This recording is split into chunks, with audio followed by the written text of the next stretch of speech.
wabarakatuh. Selamat pagi semuanya. Terima kasih telah sudi mendengarkan presentasi saya untuk memenuhi tugas utama saya pada mata kuliah Interferensi Psikologi dalam Pendidikan. Dengan tema yang sudah ditentukan yaitu pandemi COVID-19 ditinjau dari perspektif interferensi psikologi dalam pendidikan.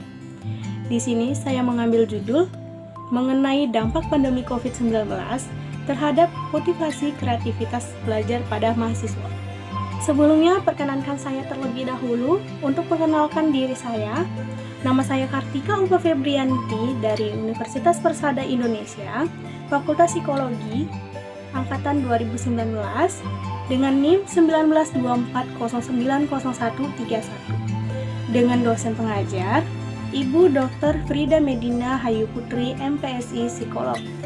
Sebelum kita masuk materi, saya akan menjelaskan latar belakang pada materi saat ini, yaitu pada tahun 2020 Indonesia dilanda dengan virus yang disebut dengan COVID-19 yang pertama kali ditemukan di kota Wuhan, China pada akhir Desember 2019 dengan status penyebaran COVID-19 yang begitu cepat di semua negara. Maka, Organisasi Kesehatan Dunia atau WHO menyatakan wabah COVID-19 sebagai darurat kesehatan masyarakat secara internasional karena menimbulkan resiko kematian yang tinggi, terutama pada negara-negara dengan sistem pelayanan dan kesehatan yang rentan. Nah, upaya pemerintah Indonesia untuk mencegah penyebaran COVID-19 tidak berdampak pada kesehatan, tetapi juga berdampak pada pendidikan. Dimulainya meliburkan sebagian sekolah maupun kampus hingga melakukan pembelajaran melalui online atau daring hingga saat ini. Namun, dalam pelaksanaan pembelajaran media online, banyak kendala yang dirasakan oleh mahasiswa. Di antaranya, fasilitas internet yang kurang memadai, proses pembelajaran yang kurang bisa dipahami, materi pembelajaran yang kurang menarik, serta tugas yang melampau banyak. Sehingga hal tersebut berdampak pada menurunnya motivasi mahasiswa dalam kreativitas belajar. Selanjutnya, saya akan memasuki materi yang pembahasan. Saya akan menjelaskan pengertian motivasi dan kreativitas. Motivasi menurut MC Donald dalam Kompri pada tahun 2016, motivasi adalah suatu perubahan energi di dalam pribadi seseorang yang ditandai dengan timbulnya afektif atau perasaan dan reaksi untuk mencapai tujuan. Dengan demikian, munculnya motivasi ditandai dengan adanya perubahan energi di dalam diri seseorang. Sedangkan kreativitas menurut Mihaly menjelaskan kreativitas adalah beberapa macam aktivitas mental merupakan suatu kajian mendalam yang hanya dimiliki oleh orang-orang tertentu. Dengan demikian dapat disimpulkan, motivasi dan kreativitas merupakan salah satu penyebab utama dalam pembelajaran mahasiswa. Nah, berikutnya yaitu cara meningkatkan kreativitas belajar pada pandemi COVID-19. Ada banyak hal positif yang masih bisa mahasiswa lakukan meski berada di dalam rumah. Umumnya, usia anak remaja sering disebut dengan usia yang produktif. Bisa memulainya dengan mengikuti kegiatan positif di bidang non-akademik. Contohnya, mahasiswa bisa mencari informasi lomba atau olimpiade yang menarik minat kalian. Jika mempunyai hobi atau bakat yang mendukung, kalian juga bisa mengusahakan melalui lomba atau olimpiade tersebut. Dengan demikian, kalian telah turut andil dalam melakukan kegiatan produktif yang positif. Selain tips untuk meningkatkan kreativitas belajar, di sini juga ada yang namanya faktor yang memengaruhi kreativitas belajar pada pandemi COVID-19. Di sini ada dua faktor yang mempengaruhi kreativitas belajar pada pandemi. Yang pertama, faktor internal yang berada pada diri kita sendiri, contohnya itu minat belajar. Yang kedua yaitu faktor eksternal yang berada di luar pada diri kita sendiri, contohnya itu peran orang tua, lingkungan, dan peran guru.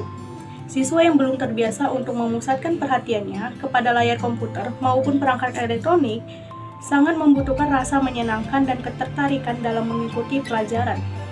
Peranan lingkungan dalam mengembangkan bakat dan kreativitas anak pada pandemi COVID-19.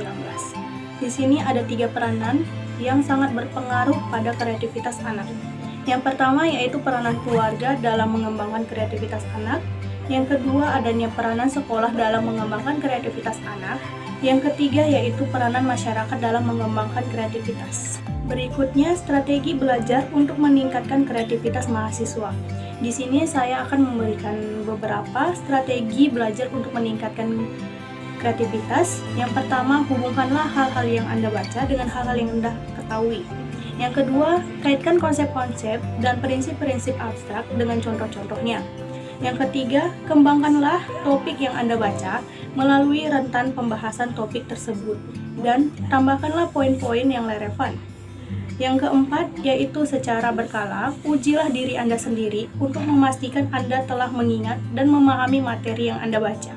Setelah saya membahas materi pada presentasi kali ini, saya akan menyimpulkan yang telah saya bawakan, yaitu peran orang tua dalam pendidikan mahasiswa menurut Gunn dan Bly pada tahun 2019 dapat diartikan sebagai bentuk bantuan dan dukungan kepada siswa dalam kegiatan belajar mengajar, seperti membantu tugas sekolah, menggapai prestasi akademik dari siswa, melakukan komunikasi antar orang tua dan guru terkait perkembangan belajar siswa, dan menyediakan lingkungan belajar yang mendukung.